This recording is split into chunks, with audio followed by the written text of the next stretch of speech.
नमस्कार दोस्तों, आप सभी का स्वागत है हमारे YouTube चैनल मान्या लाल किताब रेमेडीज में। आज मैं आपके साथ बात करने जा रहा हूं कर्क राशि के बारे में और आज का मुख्य टॉपिक होगा 29 मार्च से लेकर 18 मई 2025 ग्रहों का जो बड़ा परिवर्तन इस समय होगा उसका कैसा प्रभाव कर्क राशि के जातकों के ऊपर रहेगा। दोस्तों, ये जो समय है आप लोगों के लिए बहुत ही ज्यादा इंपॉर्टेंट होने वाला है। सो इस वीडियो को अंत तक देखिए, क्योंकि काफी वर्षों के पश्चात एक ऐसी महायुति का निर्माण होगा जो आपके समय में बहुत बड़ा परिवर्तन लेकर आ सकती है। और सबसे बड़ी बात जो कर्क राशि वालों के लिए होगी कि आपकी लाइफ से दैये का प्रभाव जो है वो पूर्ण तरीके से समाप्त हो जाएगा जैसे ही 29 मार्च का समय आएगा।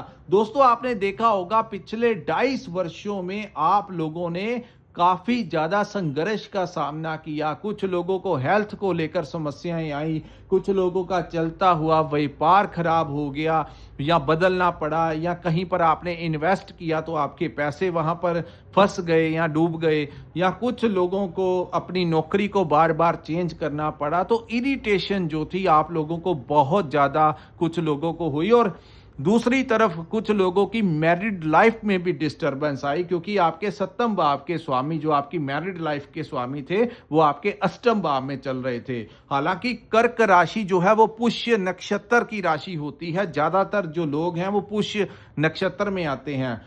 सबसे मजबूत और सबसे बढ़िया नक्षत्र जो होता है वो पुष्य नक्षत्र ही होता है। ये चंद्रमा की राशि है, इसीलिए ये जो लोग होते हैं ये बहुत बड़े दिल के लोग होते हैं। यानी कि इनकी अपने मन की स्टेबिलिटी जो है इनके ऊपर इनका कंट्रोल होता है। अगर आपकी जगह के ऊपर किसी अन्य राशि के ऊपर दैया लगा होता तो वो जो जातक था वो या डिप्रेशन में चला जाता या अपना ही नुकसान बड़ा कर लेता। लेकिन बहुत सारे लोगों ने बड़ी हिम्मत के साथ इस दैये के प्रभाव से मुक्ति पाई है। लेकिन अब वो जो समय है, जैसे दैये में संघर्ष आपको करना पड़ा, धीरे धीरे सर्कमस्टेंसेस जो हैं आप लोगों के एकदम से बदलने ही वाले हैं। क्योंकि वही ग्रह जिसने आपको बहुत सारा परेशानी में डाला, अब वो अष्टम भाव को छोड़कर आपके भाग्य के भाव में आ जाएंगे और आपके भाग्य में एक नए सूर्य की किरणों के साथ आप लोगों का आने वाला जो समय है, जो भविष्य है, वो एक नए उज्जवल भविष्य की कामना जो है इस समय आपके ग्रह आपके लिए करवा रहे हैं। लेकिन आज जो 1.5 महीने का समय होगा आप लोगों को किस प्रकार से मैनेज करना होगा, क्योंकि आपकी राशि के ये जो सामने मैंने आपके कुंडली बनाई है, ये आपकी जन्म राशि जिनकी कर्क है उनके लिए ये वीडियो बहुत इंपॉर्टेंट है। जिनकी नाम से राशि कर्क है उनको ये वीडियो अंत तक देखना चाहिए, क्योंकि आज इस वीडियो के माध्यम से मैं आपको बताऊंगा कि कौन कौन से बदलाव आपके लिए होंगे और किन चीजों से आपको कुछ समय तक थोड़ा सा बचाव करके चलना होगा। दोस्तों, आपकी राशि के अनुसार आपके भाग्य के भाव में ये युति बनेगी और प्रथम 2 दिन 29 से 31 तक चंद्रमा भी यहां पर होंगे। तो यहां पर 6 बड़े ग्रह जो हैं आपकी भाग्य के भाव में बैठ जाएंगे। तो अचानक से परिवर्तन जो है इस समय होता हुआ दिखाई दे रहा है। लेकिन 29 मार्च को जिस दिन शनि आपके अष्टम भाव को छोड़कर भाग्य के भाव में जाएंगे, वहां पर बैठे सूर्य जो हैं वो पीड़ित अवस्था में आ जाएंगे और इस वर्ष का सबसे बड़ा सूर्य ग्रहण जो है वो आपके भाग्य के भाव में लग जाएगा। यानी सूर्य जो है वो पीड़ित अवस्था में पहुंच जाएंगे। इस ग्रहण का प्रभाव जहां पूरे ब्रह्मांड में देश विदेश में जनजीवन के ऊपर देखने को मिलेगा, हर एक की कुंडली पे हर एक राशि के ऊपर इसका अलग अलग प्रभाव जो है वो पड़ता हुआ दिखाई देगा। सूर्य क्योंकि सरकार के कारक हैं, राजनीति के कारक हैं, तो आप देखेंगे कुछ देशों में सरकारों के साथ कुछ न्यूज़ आपको देखने को मिल सकती है। 2 कम्युनिटीज में आपस में लड़ाई झगड़े की न्यूज़ आपको मिल सकती हैं। कुछ अर्थक्वेक या कुछ ऐसी न्यूज़ जो हैं आप लोगों को इस कार्यकाल के दौरान, इस टेन्योर के दौरान सुनने को मिल सकती हैं। अब मैं बताऊंगा कि आपकी राशि और आपकी लाइफ के ऊपर इसका कैसा प्रभाव होगा। हालांकि सबसे ज्यादा प्रभाव उन ग्रहों का होता है जिनकी हमारे ऊपर महादशा या अंतरदशा चल रही होती है, लेकिन जब भाग्य के भाव में इतने सारे ग्रह आ जाएं तो उनका भी प्रभाव चंद्र राशि के अनुसार देखने को मिलता है। सो दोस्तों, आपके लाभ भाव के स्वामी और आपकी प्रॉपर्टी के भाव के स्वामी उच्च के होकर आपके भाग्य के भाव में बैठेंगे और शनि और शुक्र की युति बन जाएगी। यहां पर दोस्तों आपको प्रॉपर्टी से कोई बहुत बड़ा लाभ हो सकता है। आप किसी नए घर में प्रवेश कर सकते हैं, आपको कोई प्रॉपर्टी मिल सकती है, या आपकी लंबे समय से अटकी हुई कोई प्रॉपर्टी जो है वो सेल हो सकती है। आपके घर में कोई नया वाहन आ सकता है, आपकी लाइफ में कोई अन्य सोर्स भी खुल सकता है, कोई नई नौकरी मिल सकती है, या अगर कोई व्यापार कर रहे हैं कोई नया प्रपोजल आ सकता है, कोई नई डील आप लोगों को मिल सकती है, विदेश से लाभ हो सकता है। इंपोर्ट एक्सपोर्ट का जो लोग काम करते हैं, सोशल मीडिया के साथ जुड़े हुए हैं, इन लोगों को, जो लोग रिसर्च के क्षेत्र में काम करते हैं, कंसल्टेंसी देते हैं, मार्केटिंग का काम करते हैं, ट्रेडिंग का काम करते हैं, इन लोगों को बहुत ज्यादा सपोर्ट इस समय मिलता हुआ दिखाई दे रहा है। ओवरऑल कर्क राशि के लोगों को बहुत ज्यादा कोई नया रास्ता अपने अपने काम काज में मिलता हुआ दिखाई दे रहा, क्योंकि भाग्य में बहुत ज्यादा मजबूती इस समय में आएगी। किन चीजों से सावधान रहना है दोस्तों? शुक्र जो कि आपके लाभ और फोर्थ के भाव, शनि जो कि आपके सप्तम भाव के स्वामी और आपके अष्टम भाव के स्वामी, इसीलिए मैंने कहा आपको पैतृक संपत्ति में आपको हिस्सा दिला सकते हैं। आपको रिसर्च के काम में, अगर आप कोई भी ऐसा काम करते हैं जो विज्ञान से रिलेटेड है, मेडिटेशन से रिलेटेड है, रिसर्च के जो टॉपिक्स होते हैं, इंजीनियर्स हैं, डॉक्टर्स हैं, इन लोगों को बहुत ज़्यादा लाभ मिलेगा। कोई नेम और फेम इस समय आपको मिलता हुआ दिखाई दे रहा है, लेकिन कुछ चीज़ों का ध्यान रखना होगा, क्योंकि आपके 9th हाउस में सूर्य ग्रहण की अवस्था में रहेंगे, और जब तक 14 अप्रैल तक का समय नहीं आता, जब तक सूर्य यहां से बदलकर दसम भाव में नहीं जाते, आपको अपने पिता की हेल्थ का ध्यान रखना होगा, क्योंकि सूर्य पिता के कारक हैं। आपको अपने सीनियर्स जो हैं उनके साथ कोई विवाद नहीं करना है, आपको अपने पिता के साथ कोई विवाद नहीं करना, अपने गुरुओं के साथ कोई विवाद नहीं करना। चाहे आप कहीं पर स्टूडेंट हैं, या आपके कोई आध्यात्मिक गुरु हैं, या आपको कहीं पर आप ट्रेनिंग ले रहे हैं, तो वहां पर जो आपको सिखाते हैं वो भी आपके गुरु हैं, तो उनके साथ किसी भी प्रकार से आपको विवाद की स्थितियां उत्पन्न नहीं होने देनी। अगर कुछ ऐसी चीजें होती हैं तो आपको थोड़ा शांत रहकर चलना होगा। और दूसरी तरफ से आप लोगों को पर्सनली आर्थिक लाभ हो सकता है, नौकरी मिल सकती है। और 14 के पश्चात जब सूर्य दसम भाव में आ जाएंगे तो कर्क राशि के वो जातक जो राजनीति में इन्वॉल्व हैं उनको कोई बड़ी डेजिग्नेशन मिल सकती है, क्योंकि वैसे भी सूर्य दसम भाव में बहुत अच्छा परिणाम देते हैं, और यहां पर आपके जो शत्रु होंगे वो कंट्रोल में आपके हो जाएंगे, आपका कोई कुछ नहीं बिगाड़ पाएगा। तो यहां पर दोस्तों सबसे जो अच्छी बात आप लोगों के लिए होगी कि आप लोगों को यहां पर शनि का भी सपोर्ट मिलेगा और शुक्र की भी युति साथ में होगी।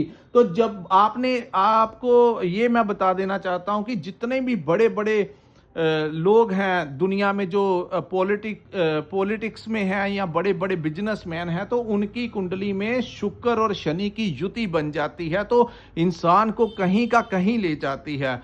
तो ये युति जो है वो डोनाल्ड ट्रंप की कुंडली में भी आपको देखने को मिलेगी कि उनके भी कर्म भाव के अंदर शुक्र और शनि की युति है। तो ऐसी युति से आप लोगों को बहुत फायदा होगा। कर्क राशि वालों को तो इस समय भाग्य का कोई बहुत बड़ा सपोर्ट मिलेगा, और जब भाग्य साथ देता है तो कुछ अनएक्सपेक्टेडली ऐसी डील्स आ जाती हैं, कुछ ऐसे काम आप लोगों को फेवर में होने लगते हैं जो आपने पहले नहीं सोचा होगा। ये चीजें निर्भर करेंगी आपकी महादशा अंतरदशा के चार्ट के ऊपर, लेकिन फिर भी आपको बहुत बड़ा समय का सपोर्ट इस समय मिलता हुआ दिखाई दे रहा है। अब मैं आपको बताऊंगा कि कुछ और चीजों से आप लोगों को किस प्रकार से मैनेज करना होगा। दोस्तों, इन सभी ग्रहों की दृष्टि जो है वो केतु के ऊपर पड़ेगी। केतु बैठा हुआ है आपके 3rd हाउस में, हालांकि मंगल की दृष्टि भी केतु के ऊपर पड़ेगी, गुरु की दृष्टि भी केतु के ऊपर पड़ेगी। तो तीसरा भाव जो है वो साहस और पराक्रम का भाव है। यहां पर क्योंकि 14 तक सूर्य जो है वो पीड़ित अवस्था में रहेंगे, आपके कुटुंब के स्वामी, आपके धन के स्वामी और आपके वाणी के स्वामी, तो आप लोगों ने सबसे बड़ी जो अवॉइड कुछ चीजें करनी है कि आपने अपने परिवार में अगर किसी से बातचीत के दौरान गुस्से में आकर कुछ कुशब्दों का इस्तेमाल नहीं करना है, अन्यथा परिवार में आपके जो रिलेशन है वो खराब हो सकते हैं और आपको फिर उन चीजों का सपोर्ट नहीं मिलेगा अगर आप विवादों में चले जाते हैं। दूसरा, क्योंकि बुध जो है वो वाणी के स्वामी है, तो वो नीच अवस्था में बैठे हुए हैं। यहां पर सूर्य पीड़ित अवस्था में होने से आप लोगों को कोई बहुत बड़ा इन्वेस्टमेंट इस समय, जब तक 14 अप्रैल का समय नहीं निकल जाता तब तक कोई बहुत बड़ा चेंज जो है वो नहीं करना है। केतु यहां पर बैठे हैं और यहां पर सभी ग्रहों की दृष्टियां को बैठने से कई आपके अंदर का साहस बढ़ेगा, लेकिन उस साहस में आपने होश और जोश दोनों को बैलेंस में रख के चलना है। कई बार साहस इतना ज्यादा बढ़ जाता है क्योंकि मंगल अपनी दृष्टि जो है केतु के ऊपर डाले हुए हैं, तो ऐसा साहस कई बार बढ़ जाता है कि साहस में आकर इंसान ओवर एक्साइटमेंट में आकर कुछ गलत कार्य कर लेता है। यहां पर आपको ऐसा महसूस करवा सकता है ये समय कि आपके जो मित्र हैं वो आपसे दूरियां बना रहे हैं। आपको ऐसा कुछ लोगों को जिनको महसूस हो रहा है कि उनके दोस्त मित्र जो हैं वो उनसे दूरियां बना रहे हैं या उनके साथ विवाद की स्थितियां उत्पन्न हो रही हैं, चाहे वो किसी भी बात को लेकर या बिना मतलब के ही आपको ऐसा लग रहा है कि मेरा कोई कसूर नहीं है, लेकिन धीरे धीरे जो मेरे दोस्त मित्र हैं उन्होंने मेरा साथ छोड़ दिया। तो दोस्तों वो बात मैं आपको इसलिए क्लियर करता हूं क्योंकि जो थर्ड हाउस है वो हमारे दोस्तों और मित्रों का भाव होता है। तो ऐसे में क्या होता है, जब केतु जैसा ग्रह वहां पर बैठे और मंगल की दृष्टि यहां पर हो, तो जो हमारे दोस्तों मित्रों के अंदर की जो दूरियां हैं वो बढ़ने लगती हैं, जिसके कारण हमें ऐसा अकेलापन महसूस होता है कि पता नहीं हमारे दोस्त मित्र हमसे बात क्यों नहीं कर रहे, क्या प्रॉब्लम है, हमें कुछ बताते भी नहीं है और हमारा कोई कसूर भी नहीं है। तो ये ग्रहों का कसूर है, ना आपका कसूर है, ना आपके मित्रों का कसूर है। हाँ, यहां पर ऐसे हालात भी बन सकते हैं कि आपस में कुछ चीजों को मिसअंडरस्टैंडिंग की वजह से भी आपके अपने दोस्तों मित्रों के साथ एक अलगाव की स्थितियां बन सकती हैं। तो यहां पर मैं आपको रिकमेंड करूंगा कि अगर ऐसा महसूस आपके साथ हो रहा है तो ये समय का ग्रहों की अवस्था के कारण है। 18 मई का जैसे ही समय निकलेगा तो केतु भी यहां से निकल जाएंगे और सारे का सारा मैटर जो है वो सॉर्ट आउट हो जाएगा और आपके दोस्त मित्र आपकी लाइफ में वैसे ही आपका टाई अप उनके साथ हो जाएगा। और बड़े भाइयों के साथ भी आपको इस समय थोड़ा ध्यान करके चलना है क्योंकि मंगल जो है वो 12th हाउस में बैठे हुए हैं। तो यहां पर थोड़ा सा आप लोगों को अपनी हेल्थ का ध्यान रखना है, अपनी आंखों का ध्यान रखना है। ट्रैवलिंग जितना आप कम कर सकते हैं उतना ही ट्रैवलिंग का टाइम जो है उसको पोस्टपोन आप कर सकते हैं। और ज़्यादा ऊर्जा में आकर कुछ गलत फैसले नहीं लेने, किसी को गलत शब्दों का इस्तेमाल नहीं करना, इन चीज़ों का आप लोगों को थोड़ा सा बचाव करके चलना होगा। तो दोस्तों ये था कर्क राशि वालों के लिए 29 मार्च 2025 से लेकर 18 मई 2025 को जो योग बन रहा है वो आप लोगों के लिए आर्थिक स्थितियां आपकी मजबूत कर सकता है। बहुत चीजों से आपको कोई नया रास्ता आप लोगों को मिल सकता है, लेकिन जिन चीजों को से रिलेटेड मैंने आपको कहा कि इन चीजों से अपना बचाव करके चलना है, उन चीजों को आपको ध्यान में रखना होगा। और अगर आपके किसी दोस्त मित्र भाई बहन परिवार के किसी मेंबर की आपकी कर्क राशि है तो उन तक भी ये वीडियो आप फॉरवर्ड कर सकते हैं ताकि वो भी ये इस वीडियो के माध्यम से समझ लें कि इस समय का किस प्रकार से फायदा उठाना है और किन चीजों को अवॉइड करके चलना है। सो दोस्तों, अगर आपको ये हमारा वीडियो अच्छा लगा हो तो कृपया इस वीडियो को लाइक कीजिए, हमारे चैनल को सब्सक्राइब कीजिए और नीचे कमेंट सेक्शन में कमेंट करके जरूर बताइए अगर ऐसी समस्या और ऐसी चीज़ें आपके साथ घटित हो रही हैं तो नीचे कमेंट करके बताइए, क्योंकि ये हमारी प्रैक्टिस का एक हिस्सा होता है। बड़ी मेहनत करते हैं हम आप लोगों तक ये वीडियो पहुंचाने के लिए। तो अगर आप ऐसी स्थितियां आपके साथ बन रही हैं तो आप नीचे कमेंट करके जरूर बताइए कि ये चीज़ें जो हैं आपके साथ घट रही हैं या घटने जा रही हैं या ऐसा महसूस आपको हो रहा है।